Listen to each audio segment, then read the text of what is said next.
പരിപാടികളുടെ നാം എല്ലാം ഒന്ന് എന്ന മഹത്വം തിരിച്ചറിയിക്കുന്ന ദൃശ്യാവിഷ്കാരം ദേശാടന കിളികൾ എന്ന കവിതയിലൂടെ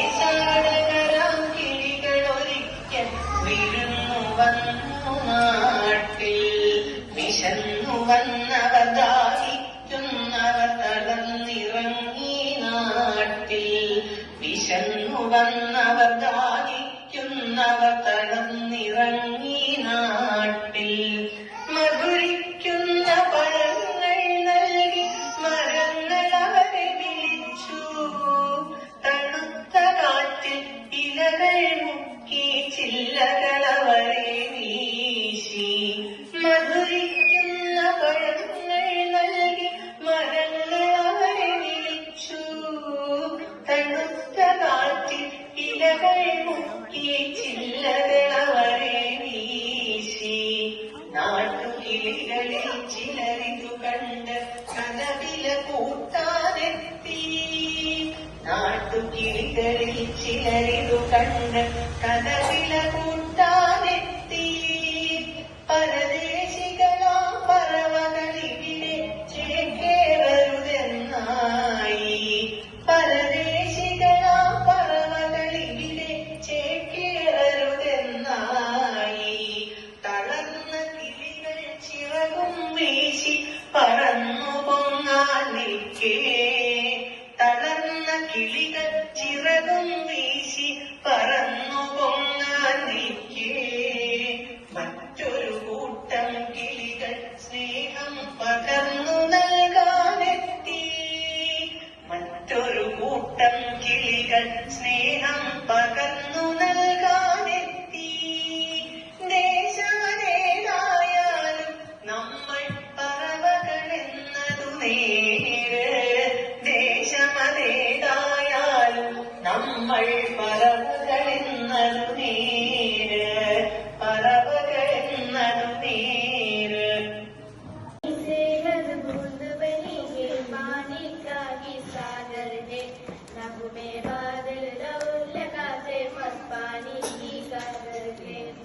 पानी से ही बदलते चलने नदियां नाले बदलते गए तालतलयम चिल सरोवर पानी से बदलते गए पानी से ही फसलों उगती भवन भवन फलता है पानी से ही इस वसुंधरा फलती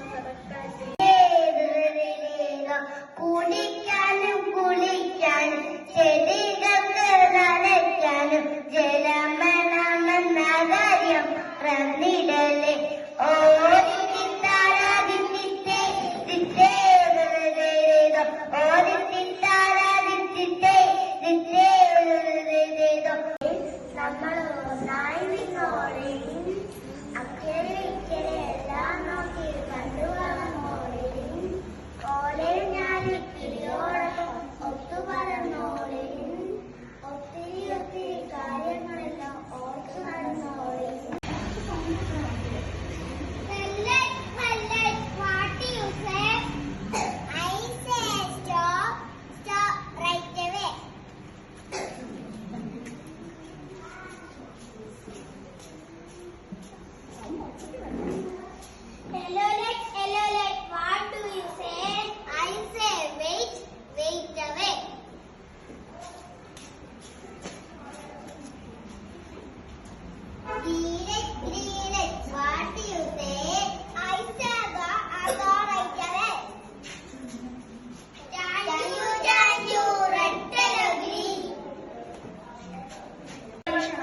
വെള്ളത്തിൽ കലങ്ങാത്ത ഉജാല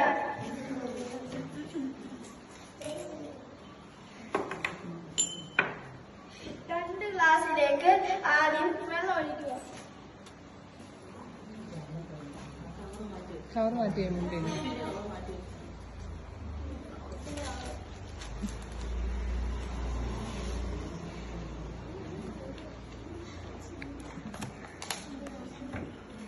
അതിനുശേഷം ഒരു ഗ്ലാസ്സിലേക്ക് ഉപ്പിടുക.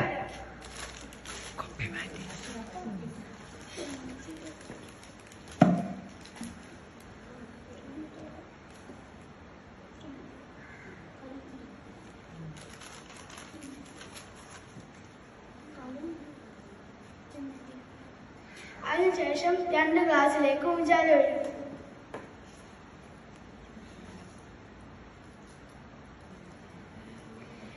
ഉപ്പിടാത്ത ഗ്ലാസ്സിലേക്ക് ഉജാല ഒഴിക്കാൻ പോവാം.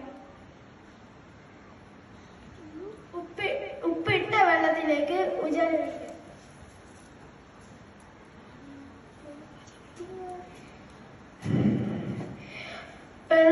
പച്ചവെള്ളമുള്ള ഗ്ലാസ്സിലേക്ക് ഉജാല ഒഴിച്ചപ്പോൾ ഉജാല കലങ്ങി. പക്ഷെ ഉപ്പിട്ട വെള്ളമുള്ള ഗ്ലാസ്സിലേക്ക് ഉജാല ഒഴിച്ചപ്പോൾ അത് കലങ്ങിയില്ല. അടുത്ത പരീക്ഷണം.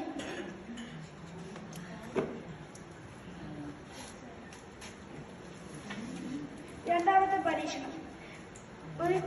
ഒരു ബലൂണിലേക്ക് സോഡാപ്പൊടി നിറയ്ക്കാം.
പുറത്തേക്ക് വലിച്ച് പുറത്തേക്ക് വിടുക.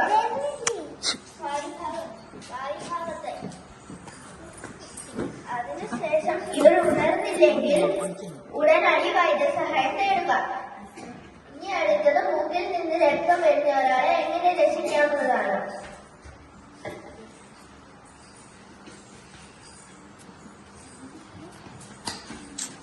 മൂക്കിൽ നിന്ന് രക്തം വരുന്ന ഒരാളെ ഒരു സ്ഥലത്തിരുത്തി തല ചരിച്ച് ചൂണ്ടുവിരലും തള്ളവിരലും മൂക്കിന്റെ അഗ്രഭാഗത്ത് അമർത്തി പിടിച്ച് വായിൽ കൂടെ ശ്വസിക്കാൻ നിർദ്ദേശിക്കുക. സംസാരിക്കാതിരിക്കാൻ നിർദ്ദേശിക്കുക. മൂക്കിൽ നിന്ന് രക്തം വരുന്നതിനിടയിൽ വൈദ്യസഹായം തേടുക. ബോധക്ഷയം കൊണ്ട ഒരാളെ എങ്ങനെ രക്ഷിക്കാമെന്നാണ് ഞങ്ങളുടെ ചെയ്യുന്നത്. ബോധക്ഷയമുള്ള ഒരാളെ വായുസഞ്ചാരമുള്ളിടത്തേക്ക് കിടത്തുകയോ ഇരുത്തുകയോ ചെയ്യുക. അതിനുശേഷം അദ്ദേഹത്തിന്റെ ഇറുകിയ വസ്ത്രമാണെങ്കിൽ അത് അയച്ചു. അതിന് ചുറ്റും ആൾക്കാരെ കൂടി നിൽക്കാൻ അനുവദിക്കരുത്. ഈ നിശ്ചയ സമയം കൊണ്ട് ഈ ആൾക്ക് ബോധം വന്നില്ലെങ്കിൽ അതിവേഗം വൈദ്യസഹായം തരും. തൊണ്ടയിൽ കുടുങ്ങിയ ഒരാളെ എങ്ങനെ രക്ഷിക്കാമെന്ന് ഞങ്ങൾ ചെയ്യുന്നത്. ഭക്ഷണം തൊണ്ടയിൽ കുടുങ്ങിയ ഒരാളെ എങ്ങനെ രക്ഷിക്കാമെന്നത് ഞങ്ങൾ ചെയ്യുന്നത്. അവരുടെ സിഗ്നലാണ് ഇത്. കണ്ണുകൾ തെളിഞ്ഞിരിക്കും, ഈ രീതിയിൽ പിടിച്ചിരിക്കുകയും. നമുക്കൊന്ന് ചോദിച്ചു വെക്കാം, നിങ്ങളുടെ തൊണ്ടയിൽ എന്താ കുടുങ്ങിയിരിക്കുന്നത്? യെസ്, അവരുടെ തൊണ്ടയിൽ എന്തോ കുടുങ്ങിയിട്ടുണ്ട്. നമുക്ക് അയാളെ സമാധാനിപ്പിക്കാം. നിങ്ങൾക്കൊന്നുമില്ല, നിങ്ങളുടെ ട്രീറ്റ്മെന്റ് ഞങ്ങൾ ചെയ്യാം. അതിനുശേഷം കാലിന്റെ ഇടഭാഗത്തെ നമ്മൾ വെച്ച് ഇതിന് കാരണം അവർ ബോധത്തിൽ മുഴുവൻ വീഴാതിരിക്കാനാണ്. ഇതിനുശേഷം മുറ്റി ചുരുട്ടി കുട്ടികളുടെ മേൽ വെച്ചാൽ 1 മുതൽ 5 തവണ പ്രസ് ചെയ്യുക. ഇതിന് കാരണം അവരുടെ ഭക്ഷണം പുറത്തേക്ക് വരും. ഭക്ഷണം പുറത്തേക്ക് വന്നില്ലെങ്കിൽ ഉടനടി വൈദ്യസഹായം തേടുക. കുട്ടിയുടെ വയറ്റിലാണെങ്കിൽ ഭക്ഷണം കുടുങ്ങി, അതായത് നമുക്കറിയാൻ കണ്ണാപ്പൂച്ചയുടെ ചുണ്ട് നീല നിറവും കുട്ടിക്ക് കരയാനും കഴിയില്ല. അപ്പോൾ നമ്മൾ ചെയ്യേണ്ട ശുശ്രൂഷയാണ് നമ്മൾ വലത്തെ കൈയിലേക്ക് നിർത്തി ഇങ്ങനെ കാലുകൾ വെച്ച് കുട്ടിയുടെ കാലുകൾ നമ്മൾ ഇടത്തിലേക്ക് വെക്കുക. ഇങ്ങനെ നിൽക്കാൻ കാരണം കുട്ടിയെ പ്രസ് ചെയ്യുമ്പോൾ കുട്ടി കുതിക്കാൻ സാധ്യതയുണ്ട്. അതിനുശേഷം നമ്മൾ ഇടത്തേക്കായി വെച്ച് കുട്ടിയുടെ പുറത്ത് 1 മുതൽ 5 വരെ പ്രസ് ചെയ്യുക. 5. ഇതിനുശേഷം കുട്ടിയുടെ വായിൽ നിന്ന് ഭക്ഷണം വന്നില്ലെങ്കിൽ അതേപോലെ നമ്മുടെ വലത്തെ കൈയിലേക്ക് കിടത്തി ഇതേപോലെ പ്രസ് ചെയ്യും. 2, 3, 4, 5. ഇതിനുശേഷം കുട്ടിയുടെ വായിൽ നിന്ന് ഭക്ഷണം വന്നില്ലെങ്കിൽ വൈദ്യസഹായം തേടുക.